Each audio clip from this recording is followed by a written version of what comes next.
اللهم أهل الكبرياء والعظمة وأهل الجود والجبروت وأهل العفو والرحمة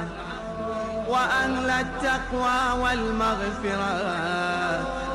أسألك بحق هذا اليوم الذي جعلته للمسلمين. أعوذ بالله من الشيطان الرجيم. بسم الله الرحمن الرحيم. الحمد لله رب العالمين والصلاة والسلام على أشرف الأنبياء والمرسلين. أما بعد فقط بعرض سلام و احترام تمامی ناظرین گرامی قدر، خواہران و برادران و مومنین و مومنات، آنے والی عید سعید فطر کی آپ تمام مومنین و مومنات و خواہران و برادران کی خدمت میں تہنیت و تبریک عرض کرتے ہیں۔ پروردگار عالم عید سعید فطر کو ہمارے لیے مبارک قرار دے اور آتش جہنم سے ہم سب کو بخش دے، معاف فرما اور جنت میں ہمارا مقر اور ہمارا مقام قرار فرمائے انشاءاللہ والمستعان۔ پروردگارہ، دعا کرتے ہیں کہ پروردگار اہل بیت علیہ السلام کے صدقے میں ماہ مبارک رمضان میں انجام دی گئی ہماری تمام تر عبادتوں کو، تمام تر اطاعتوں کو اہل بیت علیہ السلام کے صدقے میں قبول فرمائے اور ہماری تمام تر کوتاہیاں، کمیاں اہل بیت علیہ السلام کے صدقے میں انہیں درگزر فرمائے اور ان سے پردہ پوشی فرمائے۔ اس کے بعد جیسا کہ آپ سب جانتے ہیں ناظرین گرامی قدر کہ ماحول ایسا ہے، وقت ایسا ہے کہ اس وقت کا تقاضا یہ ہے کہ ہم وہ عبادتیں جو دست جمعی انجام دی جاتی تھیں، وہ عبادتیں جو معاشرے میں ایک دوسرے کے ساتھ میں انجام دی جاتی تھیں، آج اس عبادت کو ہم مجبور ہیں اپنے گھر سے انجام دیں۔ انشاءاللہ اس نماز عید سعید فطر کے احکامات کو ہم اس کلپ میں آپ کے لیے بیان کریں گے کہ کس طریقے سے ہم عید سعید فطر کی نماز کو اپنے گھروں پر انجام دے سکتے ہیں۔ اس سے قبل عید سعید فطر کے احکامات اور اس کی نماز کے طریقے کو آپ کی خدمت میں بیان کریں، ایک مسئلہ میں ضروری سمجھتا ہوں کہ آپ کی خدمت میں پیش کر دوں، اس لیے کہ وہ مسئلہ آج کے دنوں سے تعلق رکھتا ہے کہ اگر اس کو بیان نہ کیا جائے تو وقت گزر جائے گا، اس لیے آپ کی خدمت میں اس مسئلے کو پیش کر دیتے ہیں کہ سوال مسلسل ہو رہا ہے کہ کیا ہم فطرے کے پیسے کو اکاؤنٹ میں ٹرانسفر کر سکتے ہیں یا نہیں کر سکتے ہیں۔ دیکھیں، مراجع اکرام نے یہ ایک اختلافی موضوع ہے، بعض مراجع نے اس کے لیے اجازت دی ہے، بعض مراجع نے کچھ کنڈیشنز کے طور پر اس کے لیے اجازت دی ہے۔ مثلا آیت اللہ خامنہئی کہتے ہیں کہ اگر آپ نے فطرے کے پیسے کو عزل نہیں کیا ہے تو آپ اکاؤنٹ میں ٹرانسفر کر سکتے ہیں۔ آیت اللہ سیستانی کہتے ہیں کہ فطرے کے پیسے کو آپ اس طریقے سے، اس صورت میں اکاؤنٹ میں ٹرانسفر کر سکتے ہیں کہ آپ مستحق سے، آپ فقیر سے پہلے اجازت لیجئے فطرے کے پیسے کو اخذ کرنے کی، اور فطرے کے پیسے کو اخذ کرنے کے بعد میں اس مستحق سے اجازت لینے کے بعد میں، اس فقیر سے اجازت لینے کے بعد میں اس پیسے کو آپ اکاؤنٹ میں ٹرانسفر کریے۔ بس مستحق اور فقیر سے اجازت کے ساتھ میں آپ فطرے کے پیسے کو اکاؤنٹ میں ٹرانسفر کر سکتے ہیں۔ دوسری کنڈیشن اور دوسری صورت یہ ہے کہ آپ جس کے اکاؤنٹ میں فطرے کے پیسے کو ٹرانسفر کر رہے ہیں اس کو فطرے کی نیت سے ٹرانسفر نہیں کیجیے، بلکہ عام طور پر عام نیت سے آپ اس پیسے کو ان کے اکاؤنٹ میں ٹرانسفر کر دیجئے اور پھر ان کو اجازت دیجئے کہ وہ آپ کی نیابت میں، آپ کی طرف سے، آپ کی وکالت میں آپ کا فطرہ ادا کر دیں۔ جیسا کہ یہاں مسقط میں شیخ احسان حفظہ اللہ کی طرف سے بھی میسج آپ لوگوں کو موصول ہوا ہے، جس میں انہوں نے لکھا ہے کہ آپ فطرے کے پیسوں کو ان کے اکاؤنٹ میں ٹرانسفر کریے اور پھر ان کو اجازت دیجئے کہ آپ ان کی طرف سے یہ فطرہ نکال دیجئے۔ تو انشاءاللہ اس چیز کا خیال رکھیے گا کہ آپ جہاں پر بھی پیسے کو ٹرانسفر کر رہے ہیں، آپ عام نیت سے ان کے اکاؤنٹ میں، پہلی کنڈیشن ان کے اکاؤنٹ میں عام نیت سے ان کو اس پیسے کو ٹرانسفر کر دیجئے اور پھر اس کے بعد میں ان کو اجازت دیجیے کہ وہ میری طرف سے فطرے کو نکال دیں۔ پروردگار عالم ہم سب کی طاعت اور عبادات کو اپنی بارگاہ میں اہل بیت علیہ السلام کے ساتھ قبول فرمائے۔ یہ نماز عید سعید فطر جو کہ معصومین علیہ السلام کے حضور میں ان کی موجودگی میں واجب ہے، اب چونکہ معصومین علیہ السلام اس دنیا سے رخصت ہو گئے اور ہمارا آخری امام زمان عجل اللہ تعالی فرجہ الشریف پردہ غیب میں ہے، تو امام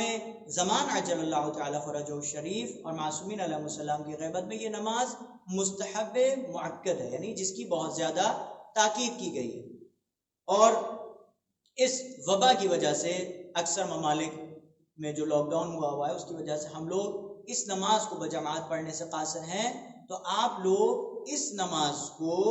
اپنے گھروں میں انشاءاللہ انجام دیں تاکہ اس نماز کی افضلیت اور اس نماز کے فضل سے ہم لوگ محروم نہ ہوں انشاءاللہ۔ اس نماز کو کس طریقے سے دیکھیں، یہ نماز بجماعت بھی پڑھی جا سکتی ہے اور فرادہ بھی پڑھی جا سکتی ہے، دونوں طریقے سے اس نماز کو ہم پڑھ سکتے ہیں، لیکن کیونکہ آج کے دور میں ہم لوگ مجبور ہیں اور لاک ڈاؤن کی وجہ سے ہم لوگ یہ نماز جماعت کے ساتھ میں نہیں پڑھ سکتے، تو آپ مومنین اس کو گھر پر پڑھ سکتے ہیں۔ دو طریقے ہیں، ایک تو رائج طریقہ جو ہم لوگ بجماعت جس کو پڑھتے ہیں، اس رائج طریقے سے آپ اس نماز کو پڑھ سکتے ہیں، اور دوسرا طریقہ جو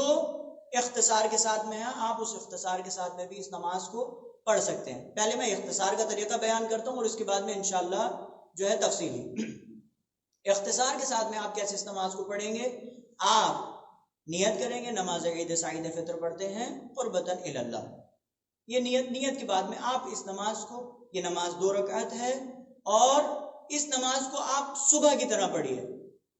جیسے نماز صبح ہم لوگ انجام دیتے ہیں، نماز صبح پڑھتے ہیں، صبح کی طرح آپ اس نماز کو انجام دیجئے، بس اس طریقے سے کہ سورہ حمد کے بعد دوسرا سورہ اور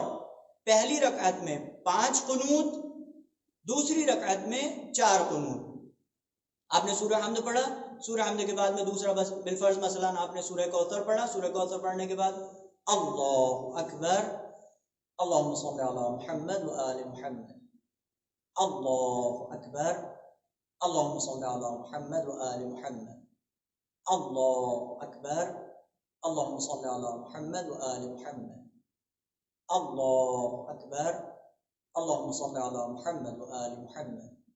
اللہ اکبر، اللہم صلی علی محمد و آل محمد، اللہ اکبر۔ اس کے بعد میں آپ رکوع اور سجود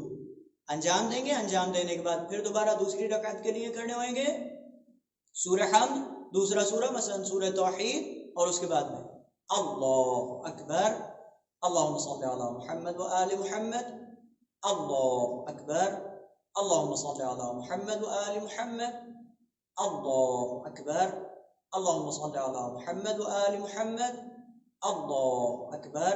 اللہم صلی علی محمد و آل محمد وعجل فرجہم واحشرنا معہم، اللہ اکبر، رکوع سجود۔ یہ مختصر طریقہ اور مختصر کیفیت جس کو آپ اس طریقے سے نماز عید سعید فطر کو انجام دے سکتے ہیں۔ اس کے بعد مفصل طریقہ وہی انشاءاللہ وہ لوگ جو ان سوروں کو یاد رکھتے ہیں، اس سوروں کو انہیں یاد ہے، حفظ ہے، تو وہ یہ سورہ پہلی رکعت میں سورہ حمد کے بعد سورہ اعلیٰ اور دوسری رکعت میں سورہ حمد کے بعد سورہ شمس، یہ 2 رکعتوں میں، اور اس کے بعد میں پہلی رکعت میں 5 قنوت، وہی اللہم اہل الکبریاء والعظمہ و اہل الجود والجبروت، اسی طریقے سے آپ 5 تکبیریں اور 5 قنوت اور چھٹی تکبیر کہہ کے انشاءاللہ رکوع اور سجود۔ اسی طریقے سے دوسری رکعت میں سورہ حمد کے بعد سورہ شمس اور 4 تکبیریں، 4 قنوت اور 5ویں تکبیر کہنے کے بعد میں انشاءاللہ رکوع اور سجود۔ یہ نماز کا مفصل طریقہ ہے۔ انشاءاللہ ہماری کوشش یہ رہے گی کہ ہم اس نماز کو اور ان سوروں کو اپنے یوٹیوب چینل پر بھی انشاءاللہ ڈال سکیں، تاکہ آپ اس دعاؤں کو اور ان سوروں کو وہاں سے آپ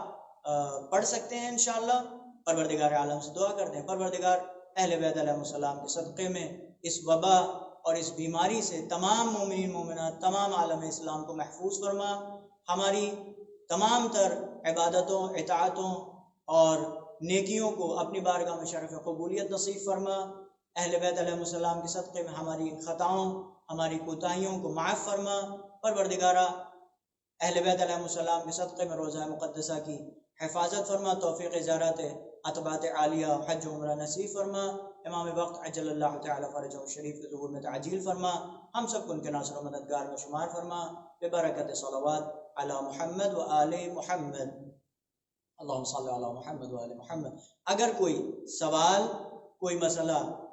پیش نظر ہے تو آپ جو ہمارا چینل ہے اس کے آپ کمنٹس میں بھی اپنے سوال کو بھیج سکتے ہیں، اور جو واٹس ایپ نمبر دیا ہوا ہے آپ اس نمبر پہ بھی اور اس ای میل آئی ڈی پر بھی آپ اپنے سوال کو ارسال کر سکتے ہیں۔ انشاءاللہ اولین فرصت میں ہم کوشش کریں گے کہ آپ کے تمام تر سوالات کو اور ان کے جواب کو آپ کی خدمت میں پیش کر سکیں۔ پروردگار سے دعا کرتے ہیں پروردگارہ ہم سب کی توفیقات میں اضافہ فرما، خصوصی طور پر شیخ فیاض صاحب، حاجی موسیٰ صاحب کی مغفرت فرما، اور